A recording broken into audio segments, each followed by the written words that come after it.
Min-Jun had always believed that power was the ultimate currency. He'd built his life on it, stone by ruthless stone. He was the High Minister of War, his power absolute, his ruthlessness legendary. He could shatter armies, depose kings, and dictate the flow of the very river. But watch now, as the most powerful man in the Baekje court kneels beside his son's bed, helpless. The fever doesn't care about his titles. It only cares about the life it is slowly stealing. The illness was not a foe he could defeat with iron and strategy. It was a phantom, subtle and relentless. His son, Ha-Ryung, lay burning with a rare fever that had defied every known remedy. Min-Jun observed his wife, Lady Mei-hwa, a physician of cold, precise intellect, who worked day and night, her brow furrowed in scientific desperation. Their relationship was purely contractual. Their shared motive was only the preservation of their bloodline. One rainy dawn, Mei-hwa stepped away from the crib. Her face was pale, and the intellectual arrogance that usually shielded her had cracked. She did not need to speak. The truth hung in the air like a damp cloth. Mei-hwa whispered, "I have no solution. The latest tonic." It barely reached his stomach. Min-Jun, in a low, strained voice, said, "You will find one. You are the finest mind in Baekje." Mei-hwa, forcing herself to be clinical, replied, "I am. That is why I know my limits. And this is past them. I don't know how to say this, but there is one path. A divine power. It belongs to a servant named Aderija." His last hope rested on this secret. The divine healing power held by a black slave currently under the protection of Min-Jun's long enemy, Ijun, in a remote border territory. Min-Jun disregarded all protocol. He did not seek the king's permission. He wrote. He found Ijun not in a fort, but in a sparse, quiet manor, built on the edge of a rice paddy. The room was spare, illuminated by soft, golden hour light streaming through rice paper screens, giving Ijun an aura of calm, almost saintly power. Ijun's body language was relaxed, casual, emphasizing Min-Jun's stiff, military posture. Min-Jun's physical tension was a cold sweat gathering on his neck. The reunion was not a battle of swords, but a collision of two utterly opposing moral forces. Min-Jun, forceful and trying to command, called out, "Where is he? This healer.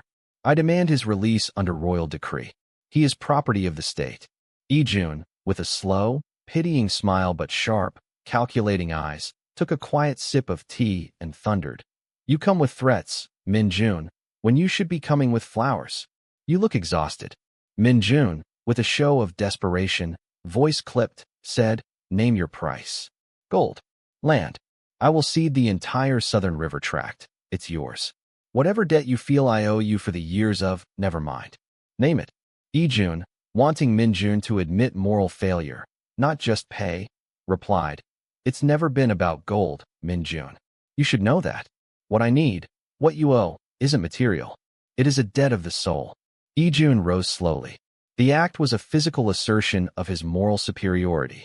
He walked to a chest and produced an ancient, brittle ledger, detailing that older, grievous debt. "Aderija is not mine to sell. He is only mine to protect. If you want the cure, you will not purchase him. You will earn him. You will confess, publicly, that you alone, plotted the death of Master Dae-hoon, my mentor. You will write it, sign it, and admit what you are. That is the cost of the miracle." Min-Jun, with hesitation, stammered, You want me to destroy myself? I deserved it long ago. But for this? For my son?" Min-Jun's ordered world was shattered.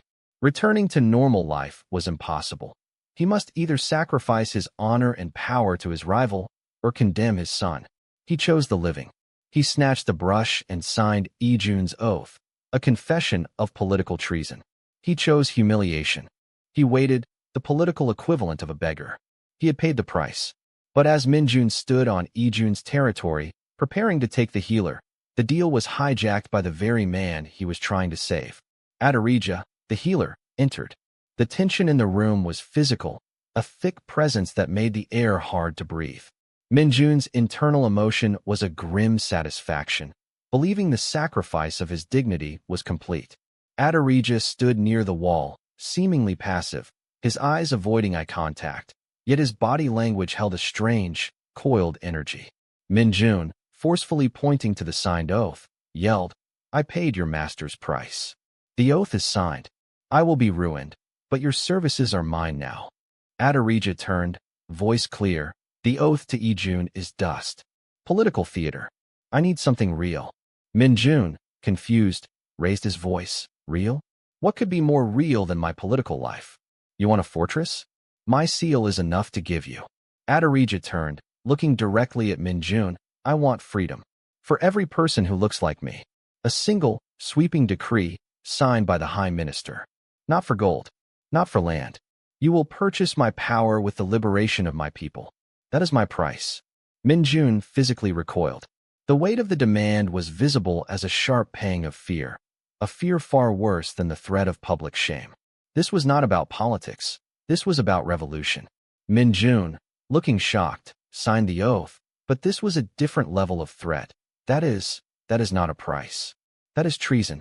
You want me executed. You were supposed to be a healer.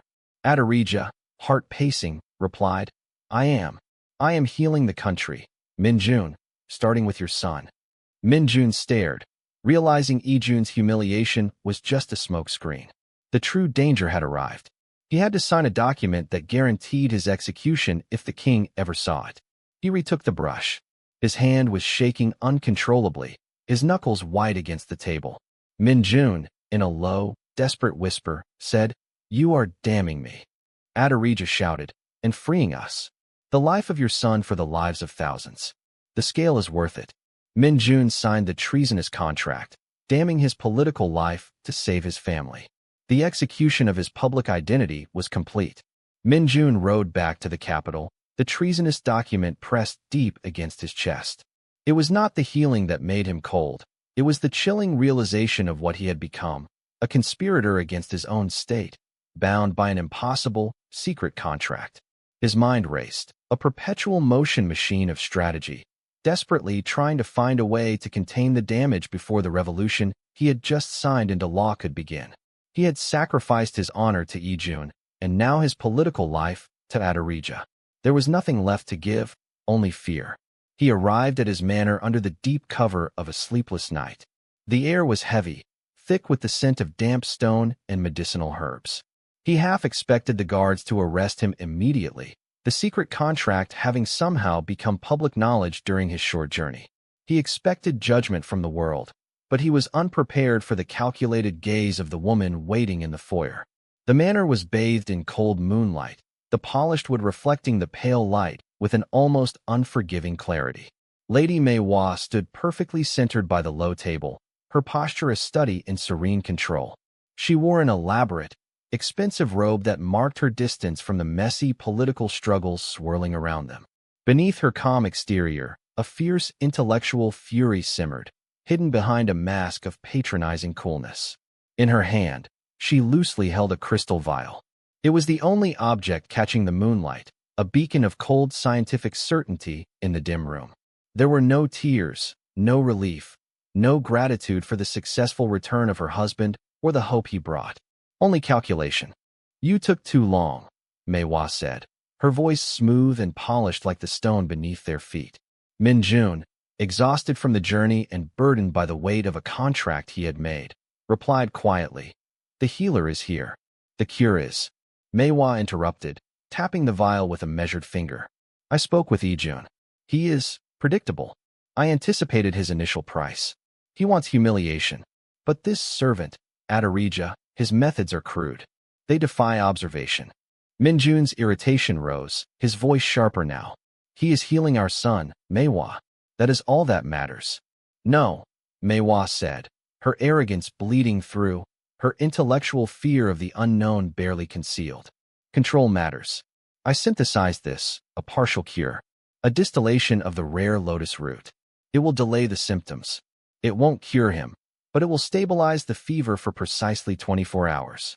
A sudden headache gripped Min-Jun, his hands clenching tightly. Why? Why would you delay the cure? Leaning forward, Mei-Hua's eyes gleamed with a dangerous fever of intellect. We don't need magic, Min-Jun.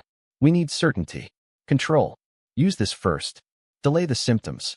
Aderija will be forced to wait. He will be forced to document his magic so that I can catalog it, disprove it, and place it firmly within medicinal science. You were supposed to be the master strategist, not a supplicant to folklore. Min-Jun's disbelief broke through in a harsh whisper, despair threading through his words. You would use his life, our son's suffering, for your academic glory? You were supposed to be. Before he could finish, his hand shot out, slapping the crystal vial from Meiwa's grasp. It shattered violently on the polished floor, the liquid inside hissing as it ate away at the lacquer, filling the room with faint, acrid smoke. Meiwa's shock erupted into rage, her scientific fury masked as marital outrage. You idiot. You destroy the only certainty we have. I told you this gave us time. You destroy everything I build, every piece of control I seize. Min-Jun's voice was flat, drained by her lack of humanity. You destroy yourself. I'm taking the healer to the boy. Her eyes narrowed, raw resentment flashing behind the calm facade. Then let us see if your faith is stronger than my failure.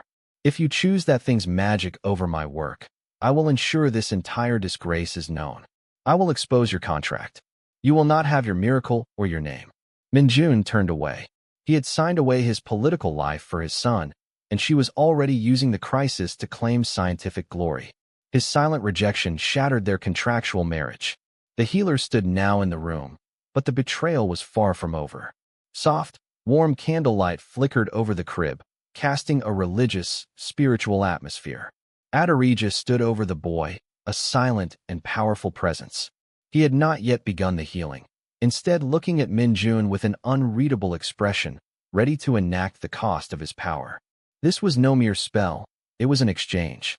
The power demands the name of your purest love, Minister, Aderija whispered, eyes lifted to the ceiling, sadness and guilt beneath his words. To anchor the healing, a vessel for the stabilizing energy. You must speak that name into the transfer.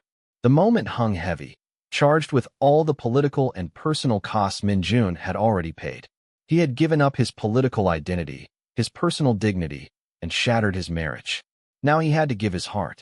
Meiwa stood rigid by the doorway, her body tense with demand, contradiction clear in her eyes. Name me. You will name your wife. Our bond, our contract, is the foundation of this house. Say it. Min-Jun looked first at Meiwa, then at his son. His chest felt crushed by the weight of the choice. He could not lie. Not now, not here. He closed his eyes, his voice low and honest, the hesitation clear. I don't know how to say this to you, Meiwa. He took a ragged breath. Ha-Ryung, my son. He is my purest love. Meiwa's sharp intake of breath was the only sound before she turned away and the door slammed with calculated finality, echoing the end of their union. Aderija slumped slightly, a sharp breath escaping him. The fever visibly drained from the boy's skin. For the first time in weeks, the child slept normally. It is done, Minister, Aderija said quietly, exhausted. The healing holds. Min-Jun opened his eyes and looked at the closed door. It holds. The child was saved. The magic had held. Relief flooded Min-Jun's heart, deep and terrifying. But the cost was absolute. The destruction of his marriage, sealed by his own honesty. Suddenly, frantic knocking shattered the fragile peace of the manor. Seo-hyun, the neutral royal administrator, appeared at the door, his face pale, eyes darting. He clutched a page of paper, the physical proof of Min-Jun's impending doom. Harsh daylight poured into the room, emphasizing the cold political reality. Seo-hyun's hands trembled, sweat beading as he wrung them nervously, terrified of the evidence he held. Minister, you must look at this. I broke protocol, I know, but you need to see. This is the ledger. He threw the page onto the table, his hand shaking too much to point clearly. This is the king's debt ledger. Lee-jun isn't just a governor. He's been quietly paying the king's debts for years. He will be the prime minister by dawn. He has the king in his pocket. And here, his finger trembled as it landed on a line, is the proof of Master Daehun's true killer. It's all here. Min-Jun stared down at the evidence of his ruin. The paper detailed the assassination he had carried out years ago, the very crime Lee-jun had used as leverage. But it also offered one last, impossible strategy.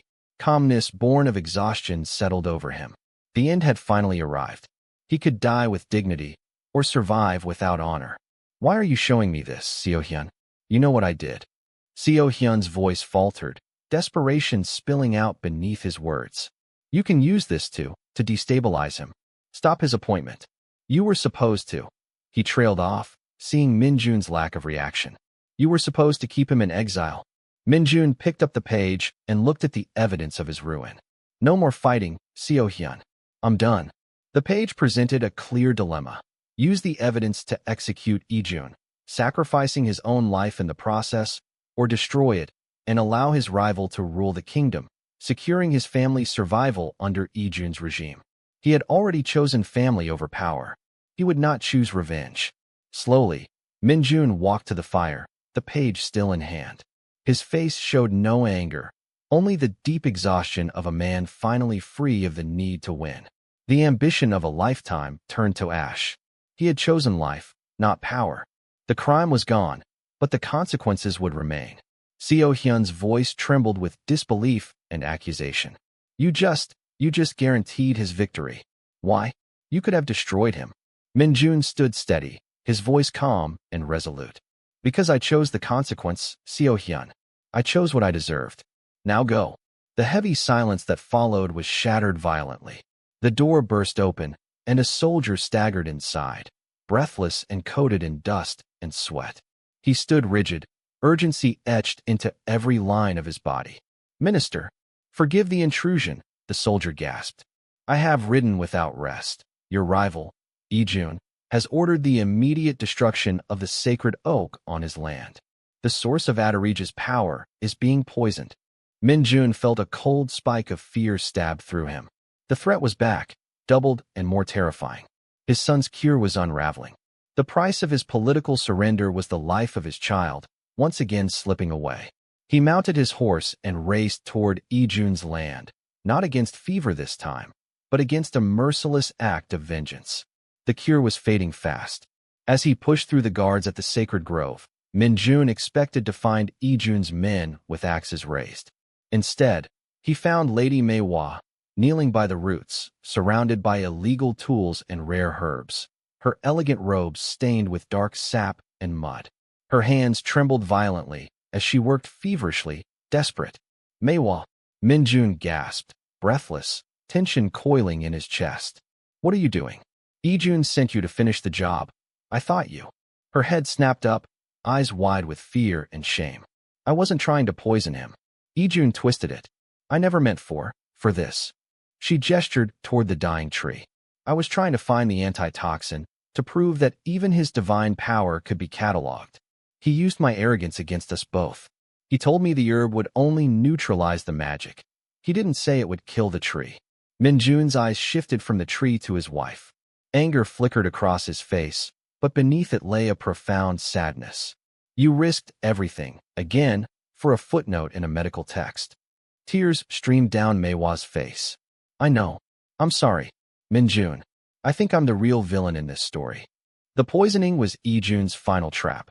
A cruel test forcing Min-Jun to choose between exposing his wife's illegal actions to save Aderija's reputation or shielding her and sacrificing the one good man he knew.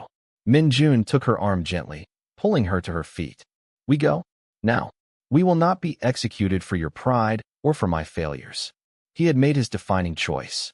He shielded her crime. He protected the mother of his son, placing family above justice. He had saved his family but doomed Aderija to be exposed as a powerless fraud by the very man who promised to protect them. Returning alone to the capital, Min-Jun did not seek refuge in his manor. Instead, he walked directly to the Prime Minister's office, where Lee-jun waited. The office was bright and sterile, a stark contrast to the weight of what was to come. Lee-jun sat behind a heavy, simple desk, alone. Min-Jun entered stripped of his court robes, wearing a simple dark tunic. His posture was straight, shoulders squared, freed from the burden of lies. Inside, a strange quiet relief bloomed. There was no dramatic confrontation left. Min-Jun, exhausted of deceit and resistance, stood before Lee-jun, the man who had committed both high treason and domestic betrayal, ready to accept his fate. I am here to confess, Min-Jun said, his voice steady and calm. It is all true, Lee-jun. Every ledger, every rumor. I arranged Daehun's death. I signed the treason contract. I even shielded my wife from your last political trap. The oak. She was trying to reverse the poisoning, not assist it. But I protected her, and I take responsibility for her actions. Lee-jun's expression tightened, inner conflict raging. He saw not the rival he hated, but a broken man seeking a clean end. You are asking me to deliver the verdict that should have been yours years ago. Death. Min-jun's voice softened, filled with peace and faith. I am asking you to choose, Lee-jun. To be the righteous judge you always claimed to be. Justice demands my death. But if you execute me, you prove that all your virtue is just a different kind of ambition. I saved my son. I lost my marriage. I gave my power away willingly. What more can I give you? The silence stretched, heavy and uncomfortable. Lee-jun's hand trembled beneath the desk. The man who had once been rigid in virtue saw something new. A father who had chosen love over power, time and again. Finally, Lee-jun spoke, his voice low, slow, deliberate. You will live, Min-jun, but not as you were. You are stripped of your rank, your wealth, your political identity. You will keep your family, but you will never hold power in Baekje again.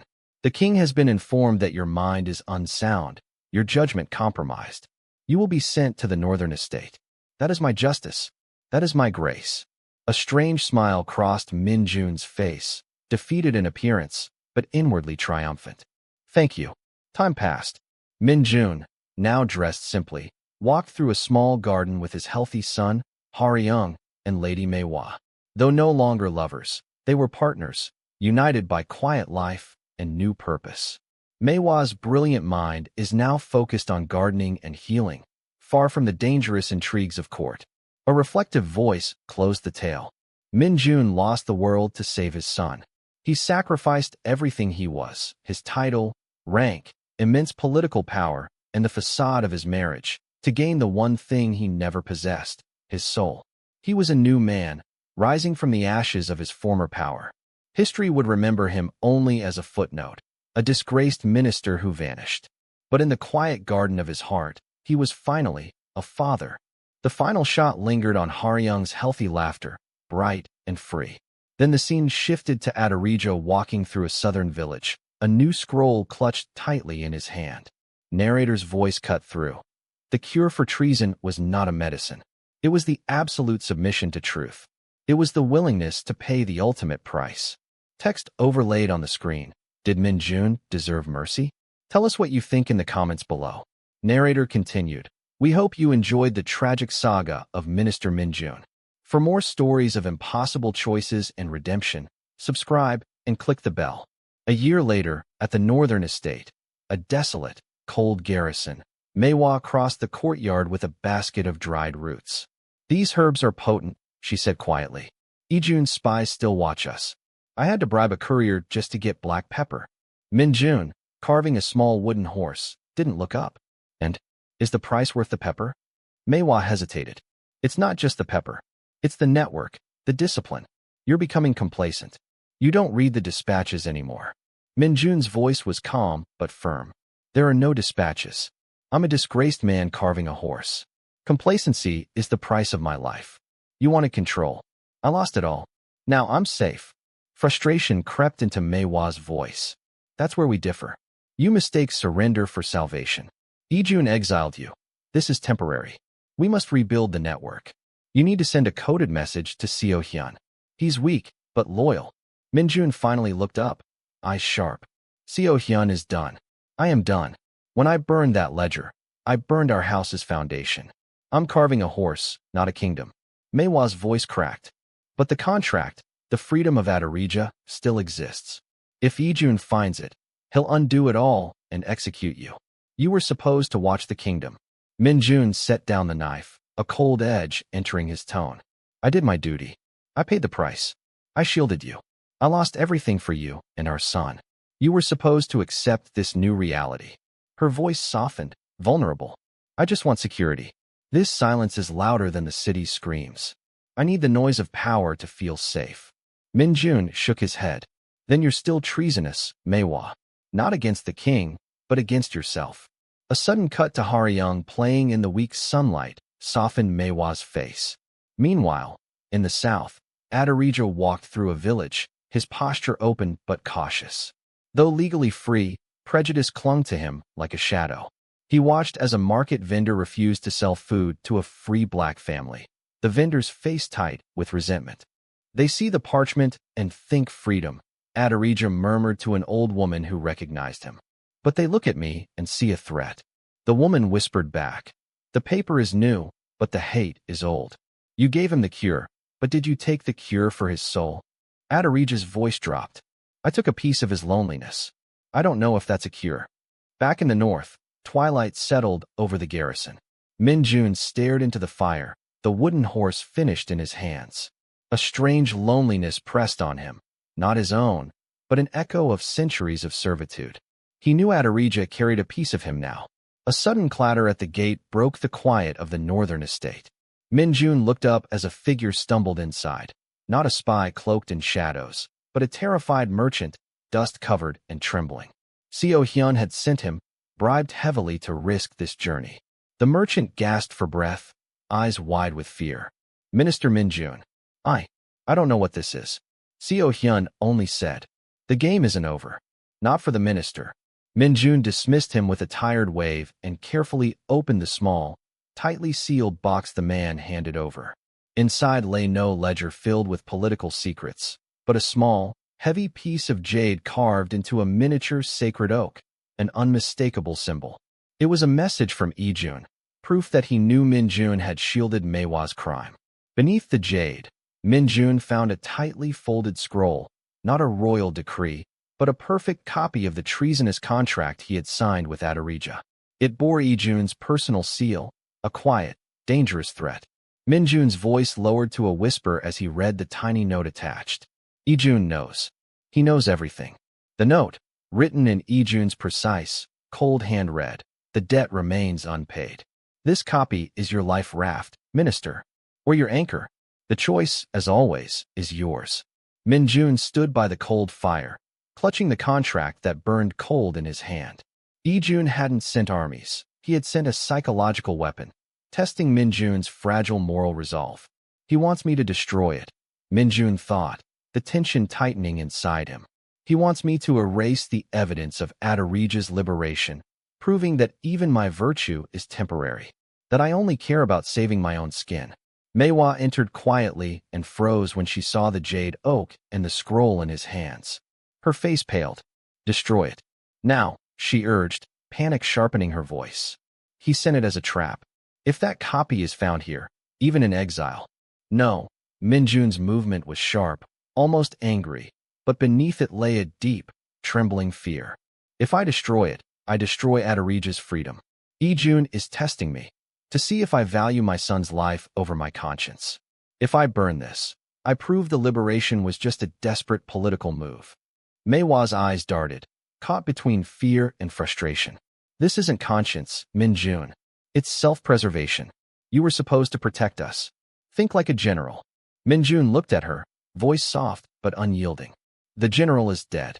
The father remains. If I burn this, I betray the last honest thing I ever did. I cannot." Her voice cracked with desperation. "But if you keep it, you give Ijun the power to execute you whenever he pleases. This is a slow-burning fuse." Min-Jun's body tensed, pushing gently but firmly against her fears. "Then let him. He chose grace once. He might again. But if I betray Aderija's people, he will never choose grace." With deliberate calm, Min-Jun placed the scroll into a heavy iron lockbox, preserving the treason to protect the liberation.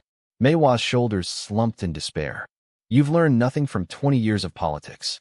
You only know how to fail beautifully." Min-Jun ignored her words, the discipline forged in exile strengthening him. He had chosen to live under constant threat to protect thousands he had never met. Far away, in a bustling southern port city, the sun beat harsh and bright. Aderija moved calmly through the crowd. Though free, his power gone, the weight of prejudice still clung to him. He spoke to a group of newly freed servants, his voice low and steady. "The parchment gave us life. But life requires teeth. We must learn the king's laws better than his own servants. We must fight with the word, not the sword." One young man's anger broke the calm. "But they starve us with taxes. What good is the paper if we have no land, no food?" Min-Jun gave us a beautiful lie. Aderija's eyes were steady, almost sad. Min-Jun gave us a truth he paid for with his life. Don't mistake the general's sacrifice for the king's grace. A pang of exhaustion, an echo of Min-Jun's burden, tightened in Aderija's chest. Back in the north, Min-Jun gazed over frozen fields, the cold biting deep. He felt a sudden rush of emotion, a surge of anger and hope. The young man's voice carried through the magical link of the cure. Suddenly, a rider broke the horizon. It was Ha-Ryung, riding hard and fast, collapsing into the courtyard, breath ragged. "Minister," Ha-Ryung gasped, chest rising and falling with exhaustion. "The king is ill. Ijun is preparing for the succession. He needs the contract, the original, to execute you and prove his loyalty to the old ways. His men will be here by dawn." Min-Jun's heart raced, the old general's fire flickering briefly. So the grace was temporary. "I knew it. Why did you come, Ha-Ryung? You risked your life for a dead man." Ha-Ryung hesitated, shame flickering in his eyes. "You burned the ledger for me. I couldn't live with the silence. I owe you a debt of procedure. I can't stay, but I brought the last piece of the puzzle." He handed Min-Jun a small black wax seal, the king's private seal, used only for the most confidential documents. "This is the king's seal," Ha-Ryung said quietly. "It can nullify the contract. Burn the original with this seal, and the liberation is undone, but you live. Keep the contract, and you die. The choice is yours." That night, Maehwa sat beside Min-Jun by the fire. The years of turmoil, fear, and sacrifice hung heavy between them. "Do you regret protecting me?" she asked, voice barely above a whisper. Min-Jun reached out, brushing a stray lock of hair from her face. "I regret nothing. We saved our son. Sometimes, love is the fiercest rebellion." Her eyes held his, a fragile warmth blossoming in the cold exile. "Then we fight," she said softly. "Not with armies, but with truth." Min-Jun nodded, the lockbox beside him, a symbol of hope, sacrifice, and the dangerous freedom they both now carried. If you're finding this story compelling, don't forget to subscribe for more epic tales. Hit that like button to show your support, and drop a comment below to share your thoughts. We love hearing from you. Your engagement helps us bring even more stories to life. As the sun dipped low, casting long, fatal shadows over the frozen garrison, Min-Jun stood alone in the courtyard. In one hand, he held the king's private seal, the ultimate symbol of the power he had surrendered. In the other, the heavy iron lockbox cradled the treasonous contract, the very document that could undo everything he had fought for. His heart hammered fiercely. The familiar tension of a battlefield tightened his chest, but this time, he was the only soldier standing. Footsteps hurried across the cold stone. Maehwa burst into the courtyard, her face pale, eyes wide with fear. She had overheard Ha-Ryung's frantic warning, and the sight of the king's seal in Min-Jun's hand told her everything. "Min-Jun," she pleaded, her voice trembling with desperation, "use it. Burn the original contract now. We can survive this. We can rebuild here. A new life for Ha-Ryung. Our son needs you." Min-Jun's gaze held hers, conflicted and heavy. "And Aderija? The thousands I freed? If I use this seal, I erase the only selfless thing I've ever done. I become the traitor to my own conscience. The man Ijun has always believed me to be." Maehwa's voice sharpened, caught between fear and frustration. "This isn't conscience, Min-Jun. It's self-preservation. You were supposed to protect us. You were supposed to be the general." He shook his head slowly, his voice low but unwavering. "The general is dead. The father remains.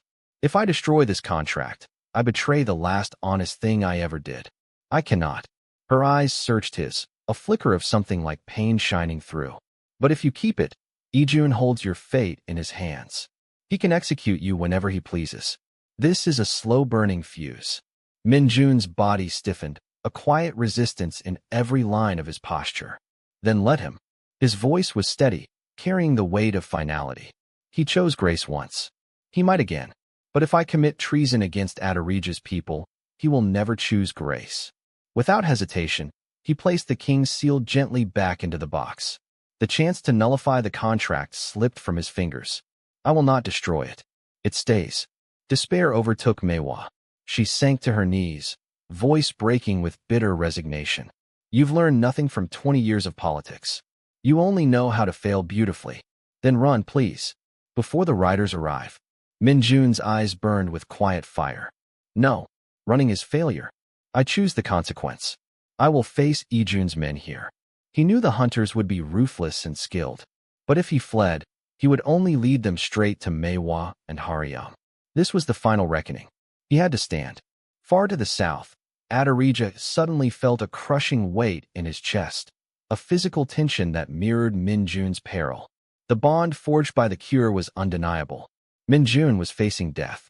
He moved swiftly through the bustling coastal town to a small printing press his organization had set up. His voice was raw, urgent as he commanded the printers. Print it. The contract. Not just the seal or signatures, the entire text of the liberation. Every clause. Print 1,000 copies. Paste them on walls, on piers, hand them to fishermen. Make it public.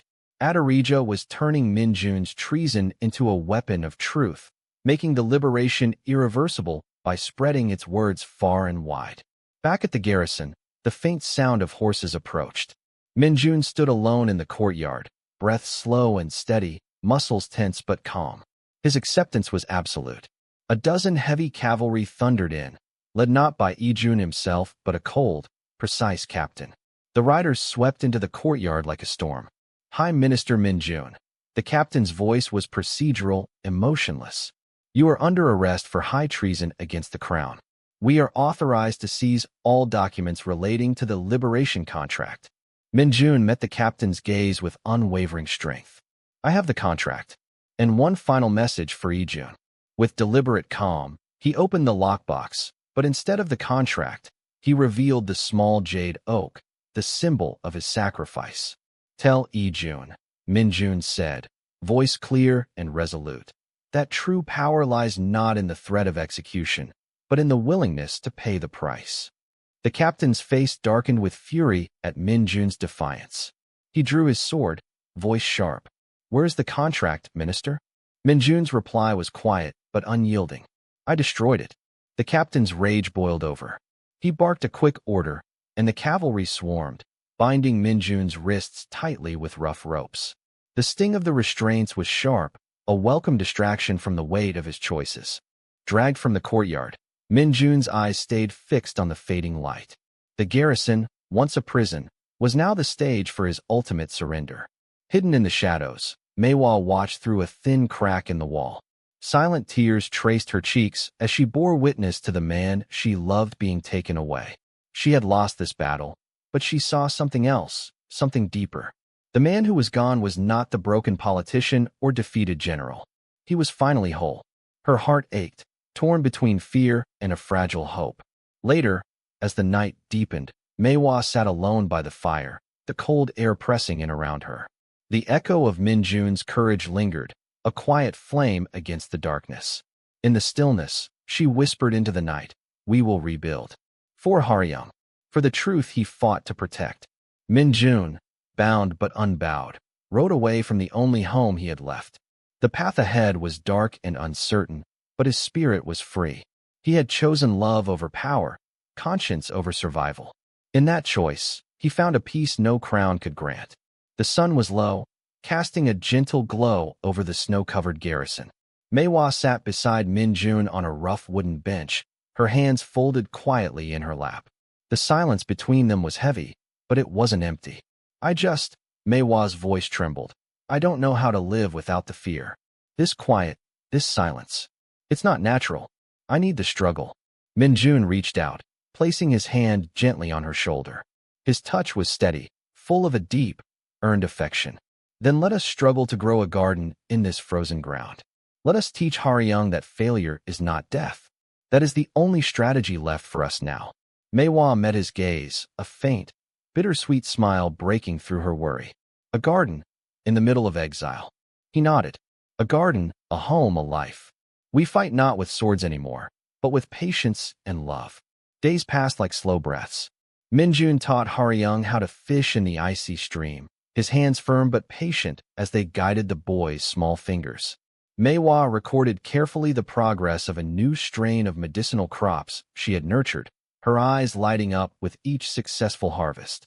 One afternoon, Mei-hwa sat with Ha-Ryung, tracing the delicate strokes of complex characters in a worn law book. "These are the laws that protect you," she told him softly. "You must learn them well."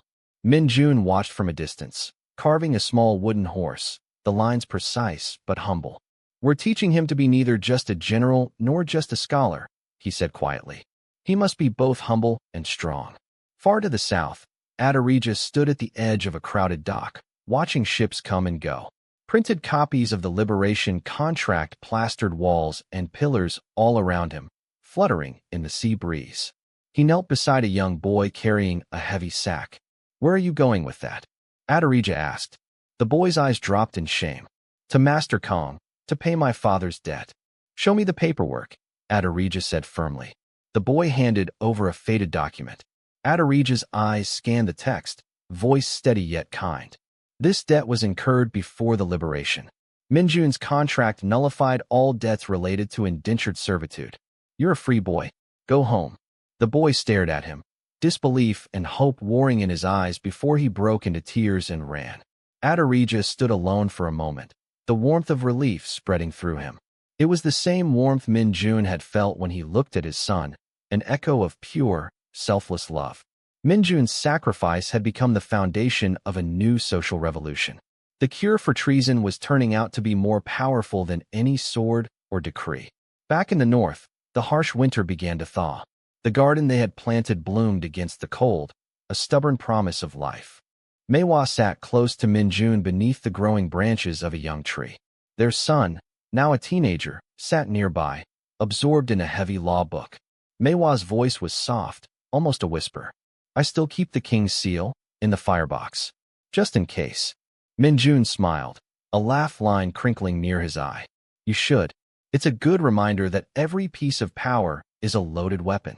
She looked at him with a mix of curiosity and vulnerability. "Do you ever wonder why Ijun showed you grace? Why didn't he just execute you? It would have been cleaner." Min-Jun's eyes darkened with memory. "I think he was testing himself, too. I gave him the one thing he didn't have, a victory that cost everything. He was a man of justice searching for grace. I was a man of power searching for truth. We both found what we needed, just on different battlefields." Mei-hwa reached out, her fingers brushing his hand, a touch that spoke of years of battles fought side by side, of love born in hardship and sacrifice. In a bright, sterile office far away, Ijun stood alone, staring at the empty space where Min-Jun once stood. The weight of the kingdom pressed heavily on his shoulders. His rigid virtue had won the crown, but Min-Jun's surrender had earned a fragile peace. One crisp evening, in the quiet of their garden, Min-Jun stood beside Mei-hwa, watching Ha-Ryung read aloud from his law book under the fading light. "The cure for treason," Min-Jun said softly, "was never medicine. It was the absolute submission to truth, the willingness to pay the ultimate price." He glanced at the snow beginning to fall, blanketing the earth in silence. "I betrayed my king, my country, even my wife's trust. But in doing so, I stopped betraying myself." Mei-hwa's eyes met his, steady and warm. "We both paid a price." He nodded. "And in that price, we found freedom." Later, as Mei-hwa reviewed her meticulous reports, the ones she sent to the capital portraying Min-Jun as a harmless, deranged hobbyist obsessed with carpentry, she caught his eye. There was no lust or political plotting between them anymore, only a profound, shared understanding of sacrifice. Her hand found his, fingers intertwining naturally. "Whatever comes next," she whispered, "we face it together." Min-Jun smiled softly, the weight of his past lifting just enough to breathe freely. But then, his gaze drifted toward the edge of the garden, where shadows seemed to gather unnaturally beneath the trees. A faint sound, almost a whisper, broke the quiet. He tightened his grip on Mei-hwa's hand and stood, eyes narrowing. "Someone's coming," he said, voice low but steady. From the darkness, a figure emerged, cloaked, silent, and carrying a folded parchment sealed with a mark neither of them recognized. Mei-hwa's breath caught. "What now?" Min-Jun's jaw clenched as he stepped forward, the flicker of a new battle awakening in his eyes. The cure for treason had been paid, but the war for truth was far from over. What secrets does the mysterious parchment hold, and who truly sent it? Will Min-Jun and his family survive this new threat, or will old battles rise again to claim them? Can peace ever be truly won when the past refuses to stay buried? And most importantly, what price is left to pay when the cure for treason itself becomes a burden? If this story left you with questions and wanting more, be sure to subscribe so you don't miss what happens next.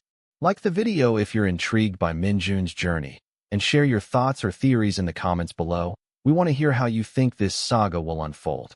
Your support helps us continue bringing these stories to life.